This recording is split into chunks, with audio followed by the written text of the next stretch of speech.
민수기 26장 1절부터 4절까지를 읽습니다.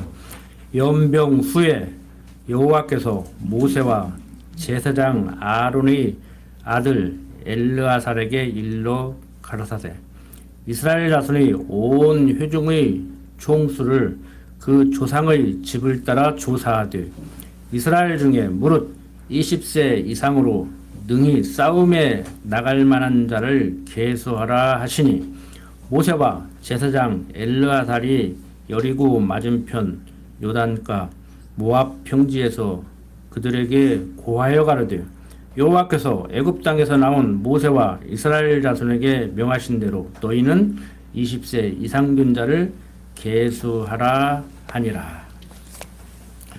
자, 지난 시간에 이어서 인구조사를 명하시는 하나님의 섭리를 이제 오늘 살펴보게 되는데, 지난 시간 내용 간략하게 정리를 해보면은 모압 왕 발락이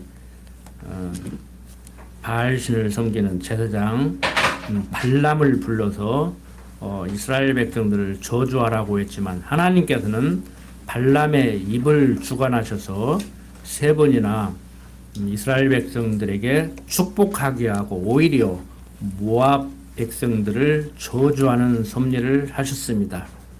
이렇게 하나님의 사랑을 힘입어 사는 이스라엘 백성들이 하나님의 사랑을 깨닫고 하나님만 경외하며 살았으면 얼마나 좋겠습니까? 시내산에서 모세에게 준 율법을 철저히 지켜서 하나님 백성다운 모습을 보였으면 얼마나 좋겠습니까? 그런데 모압이 두려워서 모압 왕 발락이 발람을 불러서 저주하라고 했던 이 이스라엘 백성들, 오히려 하나님은 발람의 입을 주장해서 축복하게 했음에도 불구하고 이스라엘 백성들이 시딤에 머물렀을 때 모압 여자들과 음행하기를 시작했습니다. 그 결과 하나님께서는 징계의 채찍을 휘두르셨죠. 그래서 25장 9절에 보면 연병으로 죽은 자가 2만 4천 명이나 되었습니다. 지난 시간에도 말씀드렸지만 성경 역사서를 보면은 하나님의 택한 백성 하나님께서 약속대로 인도해 가시는데 순종하지 못하고 불순종할 때 징계의 채찍을 때리면 또 회개하고 돌이키고 또 잘못하고 또 때리고 또 회개하고 돌이키고 그 짓을 계속 하는 거예요. 그래서 마지막 구약 말라기서 보면은 야 그렇게 힘드냐, 이제는 제대로 된 것 해도 내가 안 받는다. 정말 제대로 받아야 될 것이 있기 때문에 이제 그걸 받지, 너희들이 드리는 그 제사 안 받는다. 제대로 된 것 드려도 지금 안 받는데 그걸 제사라고 드리냐. 그만둬라. 참 세상 말로 집어치워라 이 소리.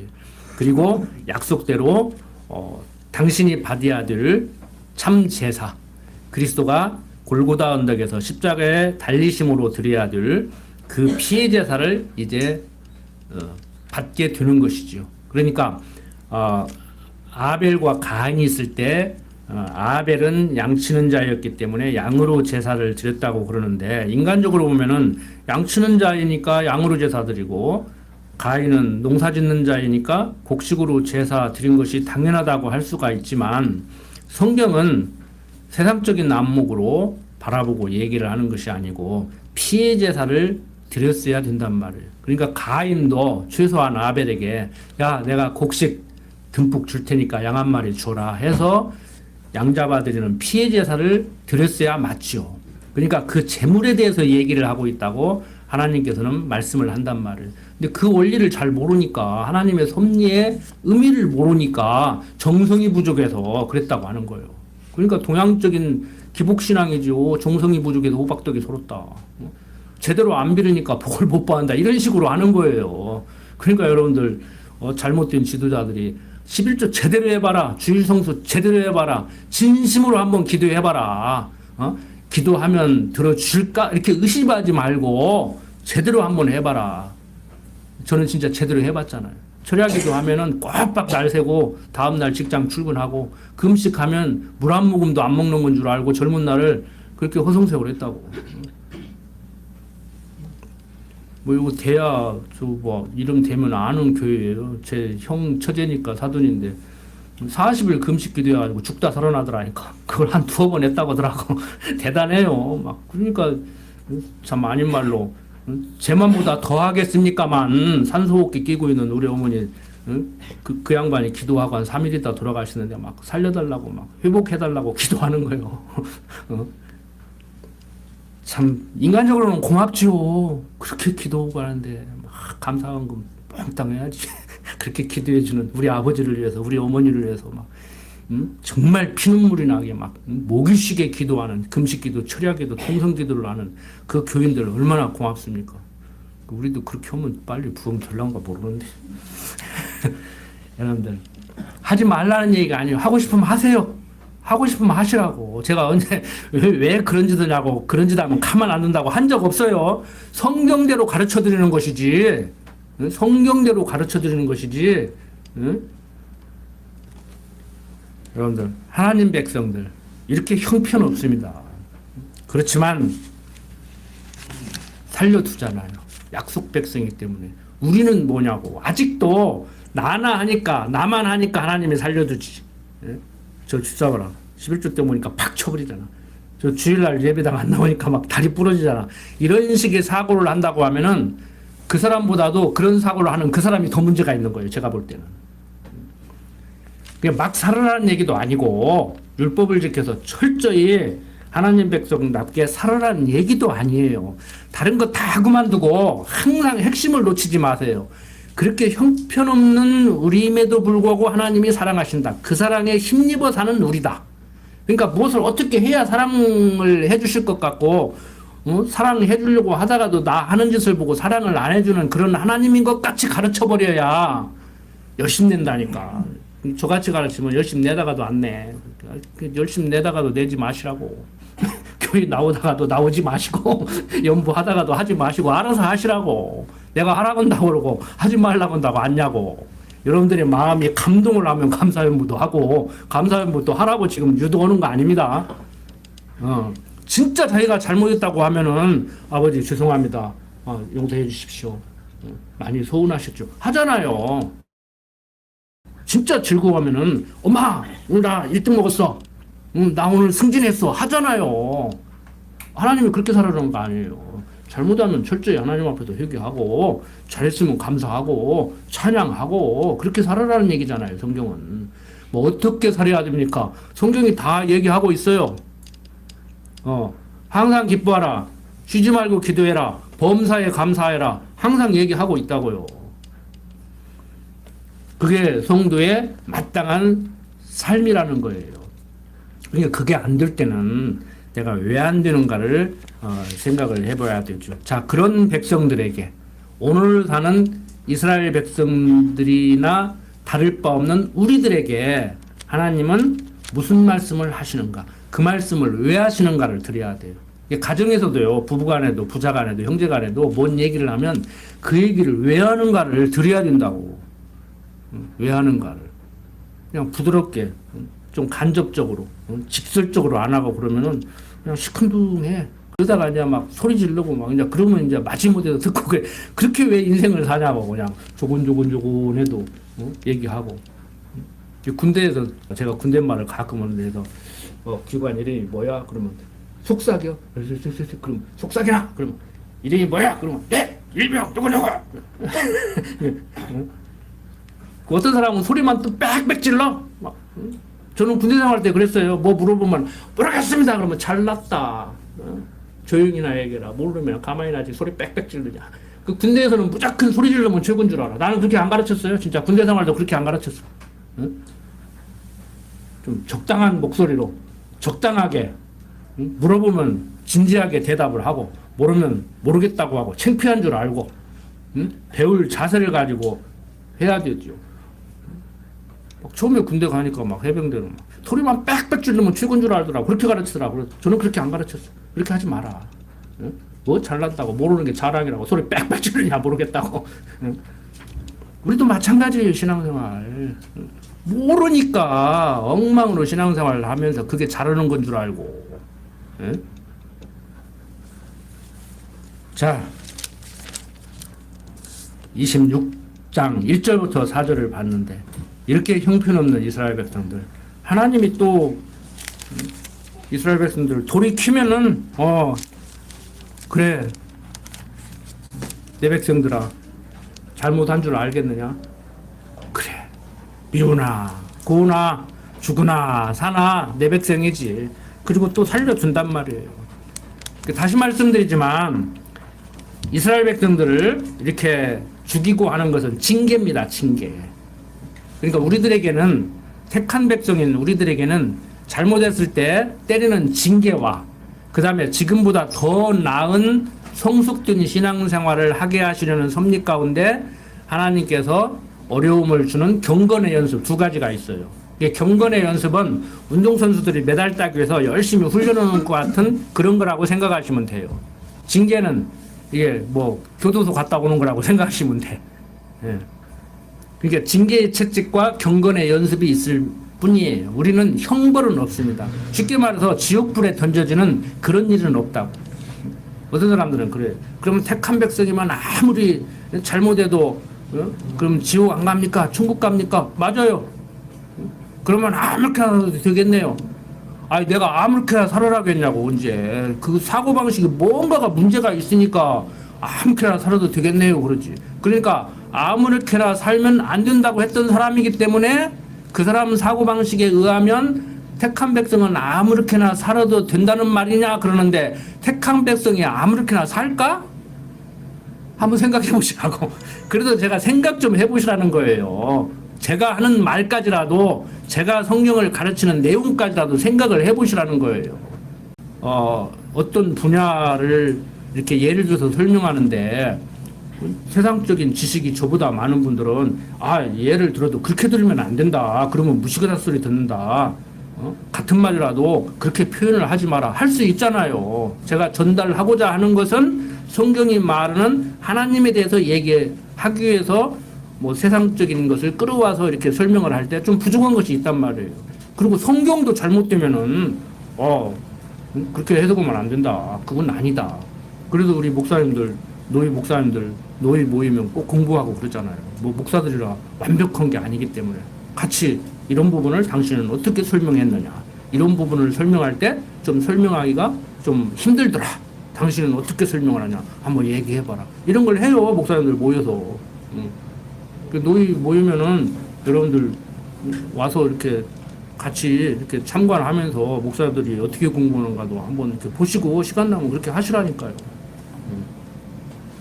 자, 26장 1절부터 4절 보니까 여호와께서 뭐라고 얘기를 해요? 20세 이상 된 자를 계수하라. 숫자를 한번 세어보라 이거예요. 그러니까 나라를 다스려 나갈 때는 항상 기본적인 것이 뭐냐면 인구조사를 합니다. 그 다음에 뭘 해요? 국토조사를 하죠.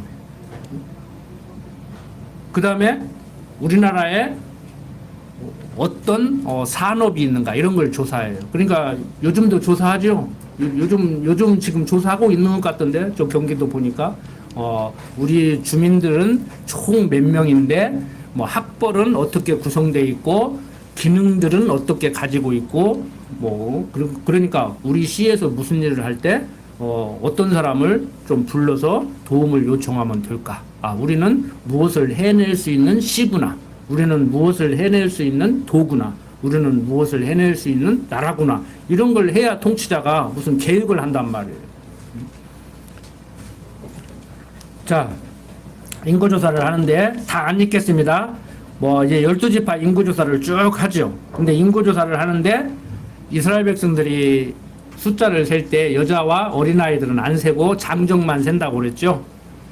그러니까 지금 하나님이 무엇을 섭리해 나가요? 가나안 땅을 약속하고 가나안 땅을 점령하게 하는 섭리를 해 나가기 때문에 이렇게 군사로서 사용할 수 있는 인구만을 센단 말이에요. 이걸 가지고 또 어떤 사람들은 또 뭐 사회학적으로 뭐 그 성경의 그 내용을 보면은 뭐 남녀 차별을 했고 또 아이는 우습게 알았다. 아니에요. 무슨 하나님께서 예수님께서 아이를 우습게 알고 여자를 우습게 알아요. 그런 거 아니에요. 기독교가 들어와서 여러분들 기독교 문화 속에서 남녀가 평등해졌고 어린아이들이 인권이 지금 이렇게 높아졌고 다 그런 거잖아요. 그게 다 기독교 문화예요. 유교 문화 같으면은 어디에 옛날 어른들 막 할아버지 상에 달걀 하나 올려면 손자들은 그거 남겨주면 먹을 똥 말똥 하는데 남겨주지 않은 할아버지도 많더라고 옛날에 보니까. 그 어른이 먼저예요. 그 짐승세계예요. 짐승세계. 사자들 짐승 넣고 심센 놈이 먼저 먹고 다 배부르고 물러나면 다음 놈이 먹고 그러잖아요. 그 유기문화는 그거 짐승문화라고 나쁘게 얘기하면. 근데 유기문화가 딱 들으니까 남녀 평등하고 아래 위에 평등하고 지금은 오히려 막 여자를 포스트 레이디 그래가지고 영어로 포스트 레이디가 여자 먼저 그 소리예요. 차를 타도 타십시오 그러고 엘리베이터라도 위험하니까 네가 늦게 타라 내가 먼저 탈게 그러고 그리고 요즘 아이들 막 우선이잖아요. 뭐 하나 만나서 기르기 때문에 그게 아니에요. 기독교 문화가 들어왔기 때문에 그런다니까. 기독교 문화가 들어왔기 때문에. 자, 절대 세상적인 안목으로 성경 바라보면 안 됩니다. 그 성경을 그렇게 오해하고 너무 곡해해요. 이제 보세요. 정말 남녀 차별하는가 안 하는가. 자, 20세 이상균자를 다 계수하는데 지파대로 쭉 계수하는 내용이 50절까지 나와요. 다 안 읽겠습니다. 51절 보면은 뭐라고 나와요?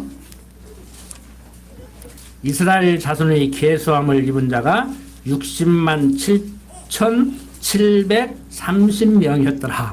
끝자리 한 자리 숫자까지 정확하게 얘기를 해요. 이게 무엇을 의미하느냐 하면은 그냥 뭐 5,700명 정도 됐다 이렇게 안 하고 뭐 60만 7,730명이었더라라고 얘기하는 것은 이 역사적 기술 방법 중에 하나예요. 무엇을 얘기하느냐? 이것은 사실이다. 거짓이 아니다. 이 얘기를 하기 위해서 역사가들이 일자리 수까지 끝자리 수까지 정확히 기록을 하는 거예요. 역사 기록 방법 중에 하나예요. 이것은 사실적 기술. 실제 있었던 일이다. 거짓말 아니다. 이 얘기를 하기 위해서 30명이라 소리까지 하는 거예요. 근데 31명인데 끝 일자 빼고 30명이라고 하는 거 아니에요. 이건 정확히 기록한 거예요. 자, 그건 그거고 이건 조금 이제 아는 체 한 거고.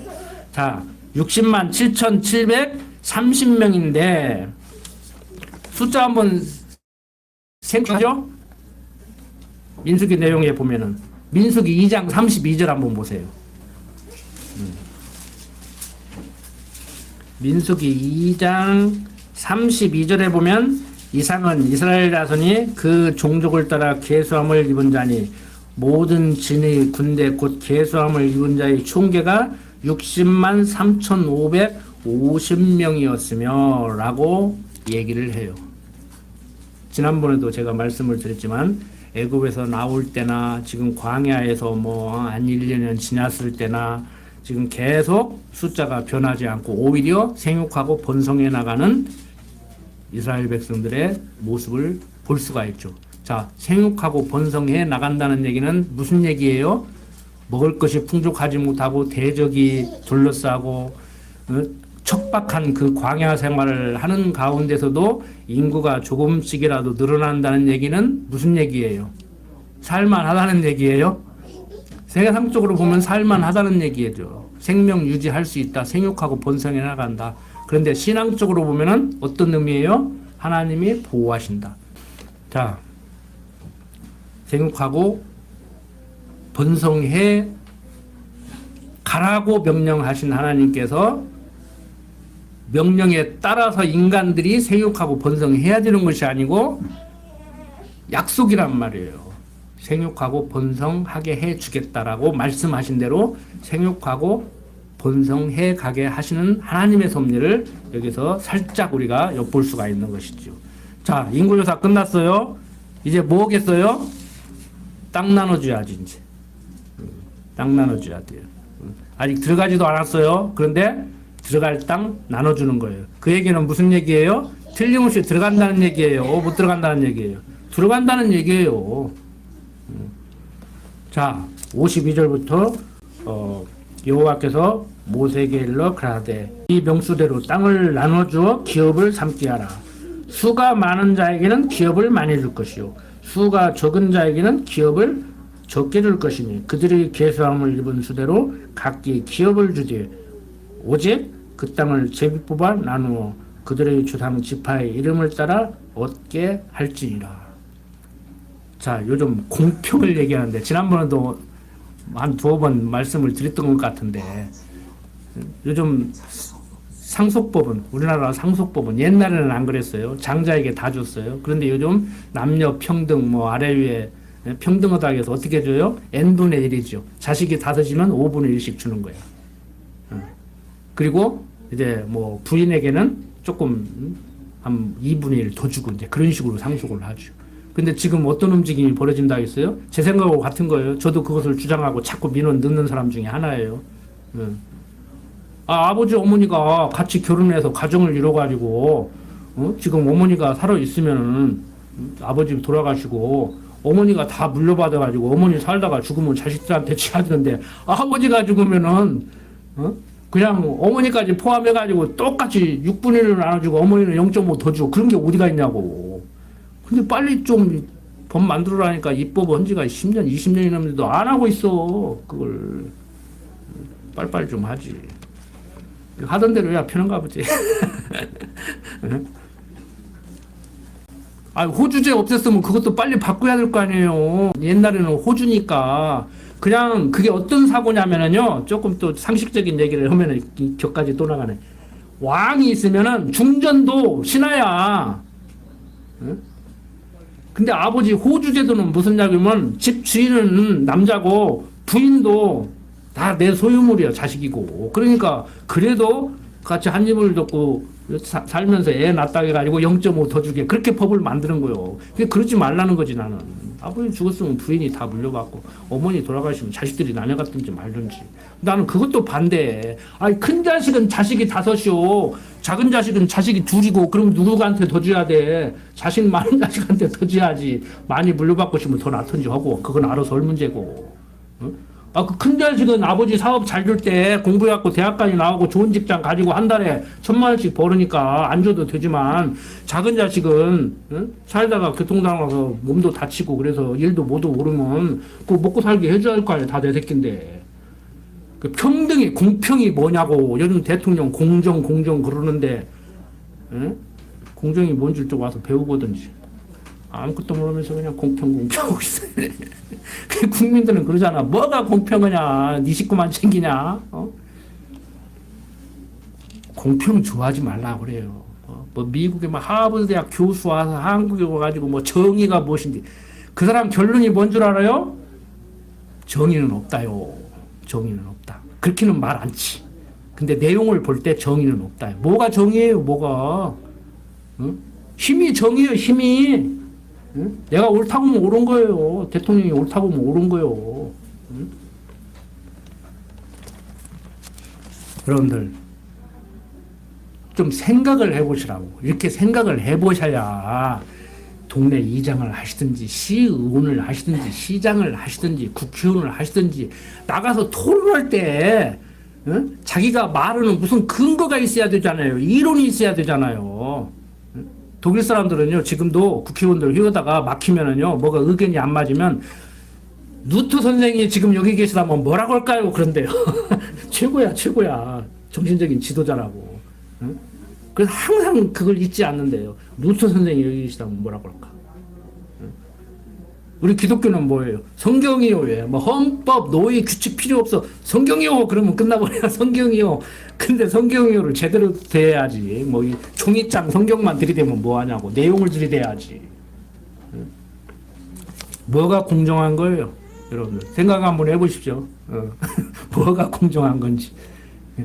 여러분들 나름대로 성경에 근거해서 공정하게 하면 돼요. 그리고 자녀들 동의 얻으면 되지. 내가 재산을 이렇게 나눠주고 싶은데 자 내가 지금 1시간 뒤에는 갈 것 같다. 자 녹음해라. 내가 재산을 너희들에게 이렇게 나누고 싶은데 어떻게 생각하느냐? 예, 어머니 좋습니다. 예, 아버지 좋습니다. 동의합니다. 그러면 끝나는 거예요. 우리는 하나님은 아니니까. 무슨 동의를 구해? 동의 구할 필요도 없어. 어떻게 보면 인간적으로 제가 드린 말씀이 아니 내 것 갖고 내 마음대로 온다는데 성경이 나오잖아요. 내 것 갖고 내 마음대로 온다는데 어머니 아버지가 결혼해서 어떻게 일구는 재산인데 내가 주들 나놓고 내가 갈 때 내 마음대로 나눠준다는데 뭔 말이 많아. 그걸 법을 만들어 놓고 여러분들 뭐가 공정인지 아시겠죠?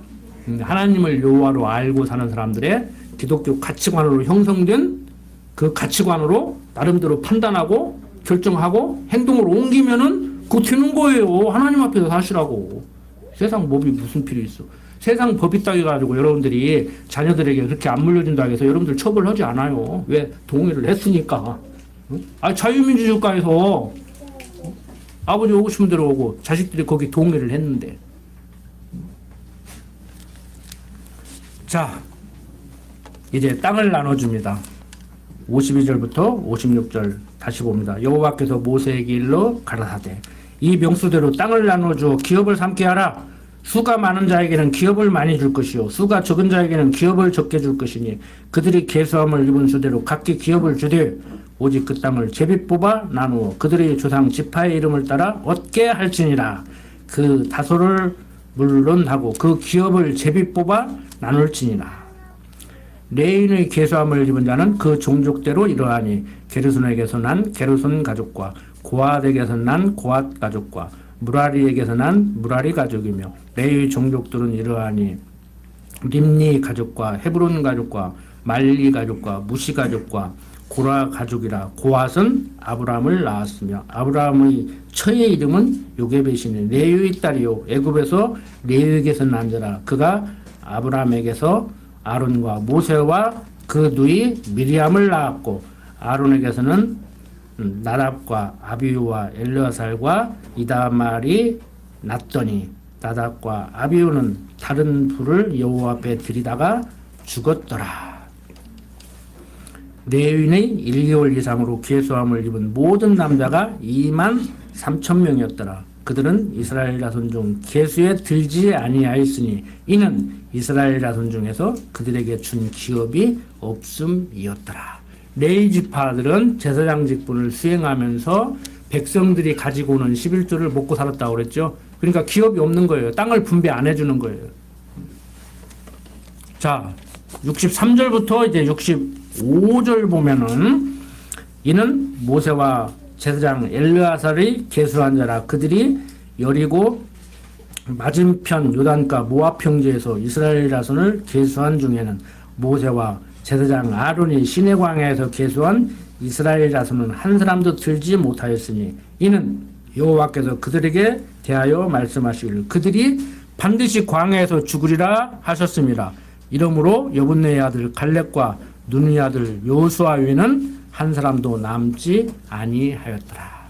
앞에서 하나님께서 말씀을 하셨잖아요. 요단강 건너서 가나안 땅 들어가는 사람들은 광야에서 새로 태어난 어린아들 외에 20세 이상 된 자들은 여호수아와 갈렙만 건너가고 나머지는 다 죽는다고 그랬어요. 거기에 모세도 포함이 된다는 거예요. 직접적으로 모세를 못 들어가게 하는 것은 무리바에서 성질내면서 반석을 지팡이로 쳐서 물을 내어줬다고 그것을 빌미 삼아서 못 들어가게 하는데 신학적으로는 율법의 상징이기 때문에 못 들어가기도 하지만 여호수아와 갈렙만 못 들어간다고 했기 때문에 못 들어가는 거예요. 그러니까 여러 가지 이유가 있다고 종합적으로 생각을 해야 돼요. 단편적으로 성질내서 못 들어갔다. 뭐 여호수아 갈렙만 못 들어간다 해서 못 들어갔다. 뭐 이런 식으로 단편적으로 얘기하면 이게 안 돼요. 종합적으로 입체적으로 해야 돼요. 그래서 성경 가르쳐주기가 한 시간에 이렇게 간략하게 요약하기가 힘들다는 얘기예요. 이렇게도 얘기하고 저렇게도 얘기하고 그렇게 봐야 되죠. 여러분들 공이라는 것을 표현할 때 우리가 흔히 코끼리 얘기 많이 하잖아요. 코끼리가 어떻게 생겼다고 코끼리를 한 번도 안 본 사람한테 설명을 해서 실제 본 사람이 생각하는 같이 머릿속에서 저 사람이 설명하는 코끼리라는 짐승은 이렇게 생긴 짐승이 있구나라고 머릿속에 딱 이렇게 영상이 떠오르게 그렇게 가르쳐주는 것이 그게 쉽겠어요? 그래서 우리가 항상 성경을 볼 때 너무 단편적으로 지역적으로 특히 큐티하는 분들 조심하세요. 한 구절 읽고 믿는 자에게는 능치 못할 일이 없다. 그리고 오늘 주시는 말씀, 오늘 로또 샀으니까 될 거야. 이런 식으로 큐티하지 말고, 큐티도 중요하지만 어떤 수준에 이른 사람이 해야 돼요. 큐티는 어떤 수준에 이른 분이 해야 되지, 아주 초신자가 큐티하면 이상하게 돼버린다고. 큐티를 하지 말라는 얘기가 아니라 큐티의 위험성이 바로 그거예요. 자, 이렇게 하나님께서 여호수아와 갈렙만 남고 다 죽는다고 말씀하신 대로 이렇게 되어져 가는 것, 이것은 무엇을 지금 우리들에게 알려주고 있는 거예요? 하나님은 약속하면 약속대로 이루시는 분이다. 하나님의 말씀은 반드시 이루어진다. 그러니까 하나님은 당신 뜻대로 섭리하시는 분이에요. 당신이 정해놓고 그걸 작정이라고 그러죠. 그리고 우리를 선택했다는 것을 예정이라고 그래요. 그러니까 만사 만물을 작정했다고 그렇게 얘기해요. 오늘 비 오는 것도 그러면 하나님의 계획 속에 있었냐? 맞아요. 그게 작정이에요. 우리가 천국 가는 것은 예정이라고 그래요.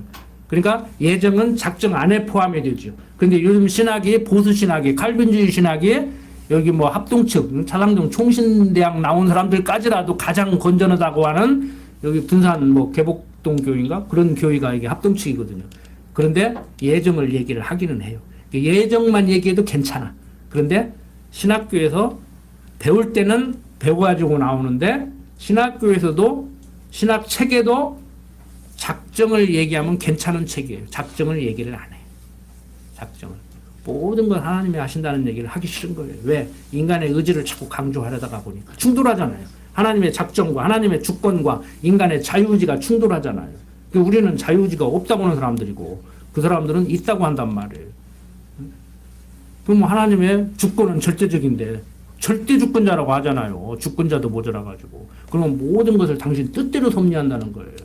그럼 내 뜻대로 뭔가 좀 할 수 있어야 인간 같고 하나님의 백성 같고 그러니까 하나님의 사랑에 힘입어서 하나님의 힘을 빌려서 내가 무엇을 하려고 하는 그게 강하단 말이에요. 그게 인본주의예요. 그러니까 막 믿고 구하면 이루어진다 그러잖아요. 뭘 믿고 구하면 이루어져. 하나님의 약속을 믿고 구해야지. 하나님이 작정하시고 예정하신 대로 무엇을 섭리하시니까 하나님의 작정을 구해야 되고 하나님의 예정을 구해야 되죠. 그러니까 오늘 작정해서 오늘 비가 오게 돼 있으면 비 오게 해달라고 기우제를 지내면 그 기도는 응답이 되는 것이고 비 안 오게 해달라고 이제 무슨 제사를 지내면 그 기도는 응답이 안 되는 거죠. 지난번에 그랬잖아요. 우스갯소리로 뭐 잉카 문명인가 마야 문명인가 그 사람들은 비가 올 때까지 기우제를 지낸다고 하더라고. 그러니까 100% 응답이 된다고 그렇게 얘기를 한다고. 기독교 신앙보다 낫지? 우리는 기도에도 응답을 잘 못 받는데. 그러니까 그런 식의 논리로 성경을 이해하고 하나님을 이해하고 신앙생활을 하면 이상하게 돼버린단 말이에요. 자, 하나님의 작정하시고 예정하심 따라서 모든 것을 섭리하신 줄을 알게 하려고 약속하고 약속대로 이루는 섭리를 하는 가운데 여호수아와 갈렙만 건너가고 나머지는 다 못 건너간다고 한 대로 이제 그렇게 됨을 얘기하고 있어요. 27부터 5절 보면은 무슨 문제가 생기냐면 요셉의 아들 므낫세 가족의 므낫세의 현손 마기레의 증손 길르앗의 손자 헤베레의 아들 슬로브앗의 딸들이 나와왔으니 그 딸들의 이름은 말라와 노아와 호글라와 밀가와 디르사라. 그들이 회막문에서 모세와 제사장 엘르아살과 족장들과 온 회중 앞에 서서 가르되 우리 아버지가 광야에서 죽었으나 여호와를 거스려 모인 고라의 무리에 들지 아니하고 자기 죄에 죽었고 아들이 없나이다. 어찌하여 아들이 없다고 우리 아버지의 이름이 그 가족 중에서 삭제되리까? 우리 아버지 형제 중에서 우리에게 기업을 주소서 하며 모세가 그 사연을 여호와께 품하니라. 그러니까 지금 아들 쪽으로 지금 이게 대가 이어지는데 상속도 그렇게 된단 말이에요. 근데 딸들이 보니까 우리 아버지 광야에서 죽어가지고 아들이 없고 우리 딸들만 있다. 응? 우리도 쥐 아들 거 아니냐. 그리고 쉽게 말해서 요즘 말로 하면 왜 아들한테만 유산 물려주냐. 나는 자식 아니냐. 막 이러고 나온 거예요. 쉽게 말해서. 그러니까 모세가 이제 하나님께 지금 슬라브스의 딸들이 기업 문제로, 기업 분배 문제로 지금 문제 제기를 합니다. 그러는 것이죠. 6절 여호와께서 모세에게 일러 가라되 슬로브와 딸들이 말이 옳으니 너는 반드시 그들의 아비 형제 중에서 그들에게 기업을 주어 얻게 하되 그 아비의 기업으로 그들에게 돌릴지니라. 너는 이스라엘 자손에게 고하여 이르기를 사람이 죽고 아들이 없거든 그 기업을 그 딸들에게 돌릴 것이요 딸도 없거든 그 기업을 그 형제에게 줄 것이요 형제도 없거든 그 기업을 그 아비 형제에게 줄 것이요 그 아비 형제도 없거든 그 기업을 가장 가까운 친족에게 주어 얻게 할지라 하고 나 여호와가 너 모세에게 명한 대로 이스라엘 자손에게 판결의 율례가 되게 할지라고 얘기를 하고 있습니다. 지금 한국이 이렇게 하죠. 미국 법하고 한국 법하고 상속법 달라요. 참고로 말씀드리면은 한국이요. 자, 어떤 친척이 상속자가 없어. 근데 법적으로 민법적으로 이렇게 하다가 보니까 나한테 왔어. 그거 갖는 건 좋지만 그 사람 빚이 얼마나 있는가 생각을 해야 돼요. 그 사람 빚까지 내가 다 또 안는 거예요. 근데 미국 같은 경우는 내가 자식이 없이 죽잖아요. 그러면 내 재산 국고로 귀속돼 버려요. 국고로 귀속돼. 그리고 미국 같은 데는 내가 사유에 다 헌납해 버리면 그냥 국가에 다 기부되는 거예요. 근데 우리나라는 내가 재산이 10억인데 나 군옥교에다 다 헌금한다 그러는데 내 자식이 무슨 말씀이요? 내 목 있어 내놔 그러면 50%는 내가 가져올 수 있어요. 군옥교회 목사님이 박 목사님이 야 군옥교에다가 다 헌다겠어 내가 다 가질 거야 교육가 이렇게 못해요. 자식들이 이의제기하면은 다 못 가져가요. 기부 못해요. 미국하고 한국하고 다르다고. 그런 걸 빨리빨리 고쳐야 하는데 안 고쳐. 미국 거 좋다고 다 하면서도 미국 식대로 않고 우리 식대로 이상하게 만들어가지고 막 유교적인 거 막 이런 거 짬뽕 됐다 섞어가지고 고쳐 나가야 되잖아요. 호주제 뭐 간통죄 폐지 이런 것만 할 것이 아니라 거기에 부속돼서 빨리빨리 법을 만들어야지. 자, 이렇게 자녀와 형제가 없을 때 기업 분배의 원칙을 이렇게 설명을 해줍니다. 이런 것을 볼 때 하나님께서 성경은 남녀 평등 문제 정확히 얘기하고 있고 상속 문제 정확히 얘기하고 있잖아요. 우리나라 역사만 봐도요. 고려시대 때 남녀 평등했어요. 고려시대 때 남자가 여자네 집으로 가서 살았다고. 조선시대 와가지고 조선 중기 그것도 조선이 시작되고 한 200년 지난 후에 송시열에서 유교가 왜곡돼가지고 남자 중심으로 변해가지고 이제 시집도 여자가 남자 집으로 가서 살았다고. 그러니까 장가 간다 하는 말은 언제 때 용어라고 그랬어요? 조선 때 용어고 아니 고려 때 용어고 시집 간다 하는 말은 조선 때 용어라고 그랬잖아요. 그러니까 장가 가는 건 남자가 여자는 집 가서 사는 거예요. 그러니까 여러분들이 이제 학교 교육을 받은 우리 젊은 집사님들은 다 아는 얘기. 율곡 2 신사임당 어머니가 신사임당 돈에 어머니 나오고 아들 나오는 아주 훌륭한 사람들 역사적으로 그 신사임당 남편 율곡 아버지도 처가살이 했다고. 여자네 집이 더 똑똑해요. 남자가 기가 죽어가지고 항상 오그라들어서 살았어. 그 신사임당 죽을 때 당신 절대 재혼하지 마. 그런데 재혼했어. 말도 안 듣고 반절이. 여러분들 성경이 남녀 평등 얘기해요. 요즘 시각으로 보면은 상속 문제 다 얘기해요. 뭐 애들이라고 무시하고 절대 그러면 안 돼요. 여자라고 무시하고 그러면 안 돼요. 돈 없다고 무시하고 성경이 어디 돈 없다고 무시하고 못 배웠다고 무시하고 키 작다고 무시하고 힘 없다고 무시하고 권력 없다고 무시하라고 그랬어. 언제? 하나님께서 그리스도를 머리로 지체된 우리로 살게 하시죠. 은사 따라 살게 하시죠. 뭐 오른손이 왼손보다 중요해요? 오른발이 왼발보다 중요해요? 성경은 얘기하잖아요. 쓸모없는 거 하나도 없고 다 필요하고 다 요긴하다. 그런데 아직도 교회 안에서까지 직분을 계급으로 생각하고 그런 사람들이 비일비재하다고 지금도. 교회 안에 상석이 있으면 안 되잖아요. 근데 교회 안에 상석이 있는 교회도 있다니까 실제. 그러니까 문제지요. 우리는 뭐 아무데나 앉고 싶은 대로 앉잖아요. 왜 내 자리인데 앉아? 여기는 장로 자리야. 이런 거 없잖아요. 그런데 아직도 그런 교회가 있는가 보더라고. 여기는 장로 자리, 여기는 아무개 지정석. 물론 학교고 어디 강당이고 저도 수업을 요즘 하고 있지만 보면 지정해주지 않았지만 한 2시간, 3시간 지나면은 지정석이 생겨. 그건 괜찮아요. 어쩔 수 없어. 왠지 시공에 제한을 받는 인간들이 오면은 누구 오고 앉고 싶고 어디에 앉고 싶고 그런 거 있잖아요. 저 같은 경우는 눈 어두워가지고 칠판을 안 보는 사람이 저 뒤에 가서 앉아. 그럼 뭐 앞에 와서 앉아. 그럼 부담스럽다는 거예요. 막 자기 자꾸 얼굴 가까이 있으니까 시킬까 봐. 안 시킬 테니까 앞으로 와. 눈 어두워가지고 왜 저 뒤로 가서 앉아. 어? 그런데 필요에 따라서 그렇게 하는 거예요. 그거야 상관없어요. 그런데 어떤 그 자리를 지정석 해가지고 지금도 막 자기 자리 앞에다가 안 만들었다고 행사하는데 가버리는 공무원이 있는가 하면은 아르바이트생이 여기는 아무개 지정석입니다. VIP석입니다. 그러니까 막 내가 누군 줄 알고 그래. 막 나도 VIP야. 그러고 막 가버리고 막 뺨 때리고 가끔 매스컴 나잖아요. 여러분들은 그러면 안 돼. 기독교인은 그러면 안 된다고. 그 당신 자리 아닙니다. 막 그러냐? 그 이임자 있냐? 알았다. 그러고 여기 앉으십시오. 그러면 이게 내 자리냐? 그러면 딱 보면은 세상적인 거 같으면 나 거기 안 앉을래. 나를 VIP로 대접하는데 나 거기 안 앉을래. 이 정도 나와야 되지. 그게 수준 있는 교인이지. 자, 그런 얘기하면 한도 끝도 없고, 자, 어떻든 간에 27장 이제 12절부터 14절 보면은 하나님께서 모세에게 조상에게로 돌아갈 것을 예고를 해주지요. 12절부터 14절 보세요. 여호와께서 모세에게 이르시되 너는 이 아바립산에 올라가서 내가 이스라엘 자손에게 준 땅을 바라보라.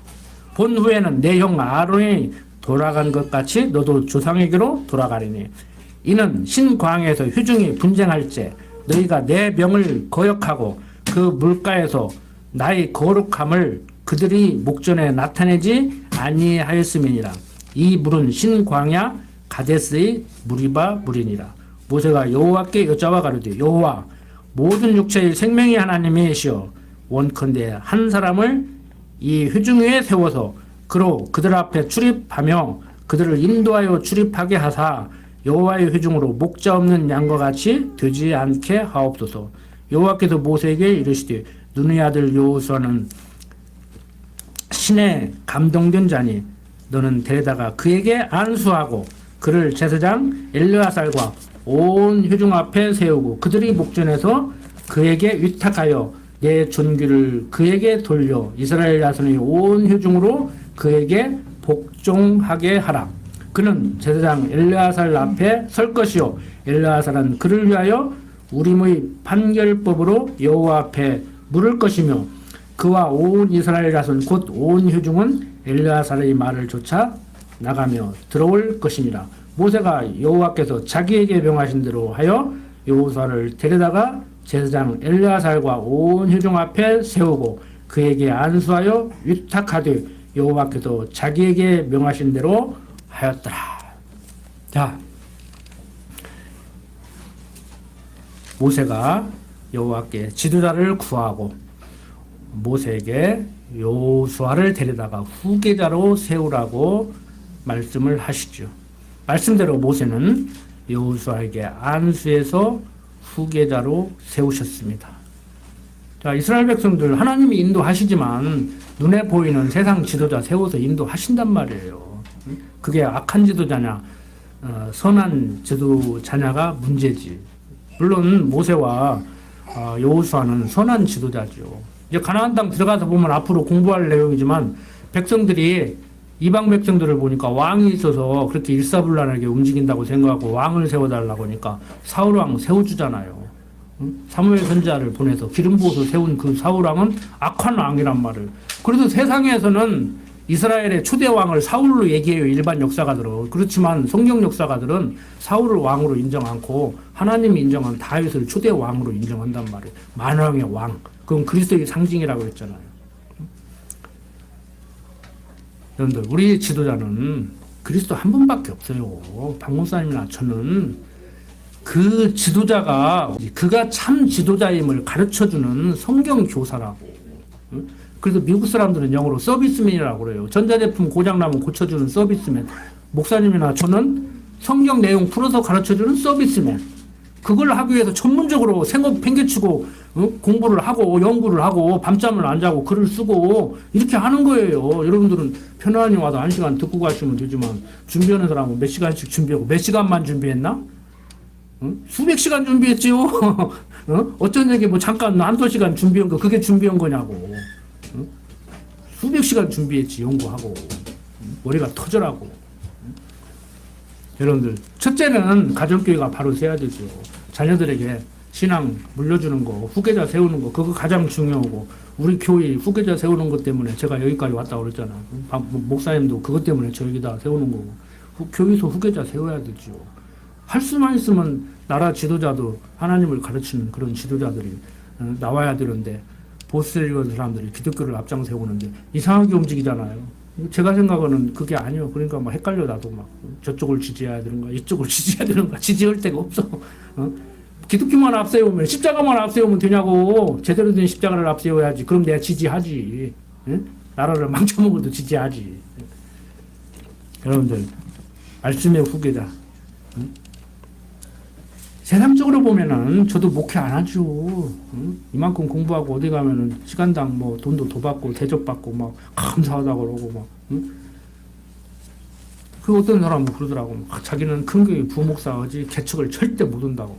그런 법이 어디가 있어? 나는 막 개척을 하고 그러거든요. 개척하면 보람도 있고 막 또 부목사 막 하지 말고 막 개척해야 막 좋다고 막. 우스갯소리로 그러는 건데 하나님이 개척하게 하면 하는 것이고 큰 교회 부목사로 가게 하면 하는 것이고 소원을 줘서 하는 것이지 죽어도 개척해야 된다고 막 죽어도 막 개척을 못하겠다고 그런 게 또 어디가 있냐고. 그렇게 사고들을 안고 살으니까 요즘 이단이 즉세해가지고 요즘 뭐 MBC인가 뭐 PD가 만드는 뭐 넷플릭스인가 거기에서 또 뭐 정명석이 이재록이 나와가지고 난리를 치고 막 정치적으로 좀 어수선하니까 잠재우기 위해서 그런 것 같은데 제가 볼 때는 개인적으로 생각은 바보들이냐고. 물론 속인 사람 나쁘지요. 사기꾼을 내가 훌륭한 사람이라고 잘했다고 하는 것이 아니에요. 속이는 사람은 분명히 나쁘죠. 속는 사람은 뭐냐고. 바보 아니야? 왜 속아? 왜 속냐고. 멀쩡해가지고 대학 나오고 성경 조금만 알면은 저하고 1시간만 공부하면 안 속을 건데 군옥교회 일주일에 한 번만 나와서 배워도 안 속을 건데 그 속고 막 속였다고 막 나는 지금까지 속았다고 막 목사하고 사진 한 번 찍는데 몇백만 원 주셨다고 막 방송을 내 일부러 봤다니까 어제. 뭐 도대체 내용이 뭔가 하고. 여러분들 세상적으로 보면 그래요. 저도 답답해서 하는 소리인데 그런데 그것이 누가 나쁜 놈이네 누가 바보네 할 문제가 아니고 우리는 성경으로 얘기하지. 그런 일들이 왜 생겨요? 그렇게 어리석고 바보 천치 같은 일들을 왜 해요? 도저히 상상하기 힘든 일들이 벌어지잖아요. 그 일들을 왜 해요? 성경은 얘기하고 있잖아요. 하나님이 다 섭리하는 거요. 이제 강대상에서까지 막 하나님이 섭리한다고 뭐 나 때려 죽이려고 할 거요. 죽이려면 죽이라 해. 성경 읽어보라고. 하나님이 그렇게 다 섭리한다고 했지. 내가 그 이단 교주들 보고 잘했다는 얘기가 아니라니까. 속은 사람들 보고 바보 같다는 얘기가 아니에요. 세상적으로 보면 나쁜 놈, 바보 같은 놈이지만 그 모든 것이 하나님께서 하시는 일이란 말이에요. 여러분 감사해요? 그 사람들을 볼 때는 화가 나지만 우리를 볼 때는 나는 그런 데다가 넣지 않게 하심을 감사하죠. 그래야 범사가 감사나오지. 뭐 씩씩거릴 필요 없다고. 저도 막 속이 상해서 막 하다가도 그래 정신 차리자. 왜 또 육신에서 이게 발동하지. 정신 차리자. 참 말하기 힘들어요. 어디 가서 말하기 조심스러워. 유튜브로 지금 듣고 있고 많은 사람들이 듣고 있는데 진짜 말하기 조심스럽다니까요. 성경 읽으시라고. 성경 민수기까지만 공부해도 아니 창세기만 공부해도 그렇게 안 속아요. 성경 창세기부터 계시록까지 차근차근 공부하면은요 안 속아요. 결국에 매스금에서 때리는 게 뭡니까? 성착취, 금전착취 이 두 가지 가지고 얘기하잖아. 신학적 교리를 가지고 얘기하라고 성경을 가지고 얘기를 하고 방송을 하려면은 기독교는 이게 정통인데 성경은 이렇게 얘기하는데 이단 교주들이 이렇게 얘기한다. 속지 마라. 이 얘기 좀 하라고. 응? 왜 엉뚱한 소리들이 갖고 세상만 시끄럽게 만들어. 기독교들 다 이상한 사람 같이. 여러분들 정말 하나님께서는 천지만물을 지으시고 섭리해 나가시는 분입니다. 작정하신 대로 예정하신 대로 섭리하는데 우리는 하나님 백성 삼아놓고 때가 되면 불러서 이렇게 말씀으로 양육하는 거예요. 응? 저는 선생 노릇하고 여러분들은 제자 노릇하고 평생 그렇게 살아라는 얘기가 아니고 은사 따라서 믿는 것과 아는 것이 같은 자들로 이렇게 살아가는 거예요. 그러니까 여러분들 자녀들은 저보다도 여러분들이 누가 뭐라 해도 여러분들이 성경 가르쳐 줘야 되고 같이 모여서 교제를 나누고 전문적으로 공부한 목사한테 교회학교 교사한테 배우게 하려고 교인이 나오게 하는 거고 첫째는 가정이에요. 학교교육도 세상교육도 마찬가지입니다. 첫째 부모예요. 가정에서 이루어지는 거예요. 그 다음에 학교 보내고 학교 안 가면 어때? 교회 안 나와도 돼 막말로. 집에서 인터넷으로 공부하고 집에서 혼자 성경 공부하고 응?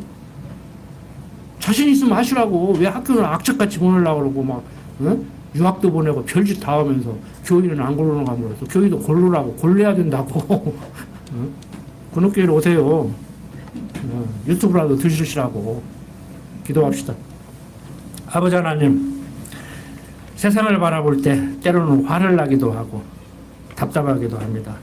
그렇지만 우리가 감사할 수밖에 없는 것은 하나님의 작정하시고 예정하신 가운데 우리를 택했고 때가 되면 복음을 듣게 하고 예수를 믿게 하고 이렇게 성경을 성경대로 바로 배우게 하시니 그저 감사할 뿐입니다. 전하는 자나 듣는 자나 한 가지로 믿는 것과 아는 것이 하나 되어 살아가게 하여 주시옵소서. 성경적 기독교 가치관으로 모장된 삶을 살도록 인도하여 주시옵소서. 부족한 종 예수님 이름으로 기도드립니다. 아멘.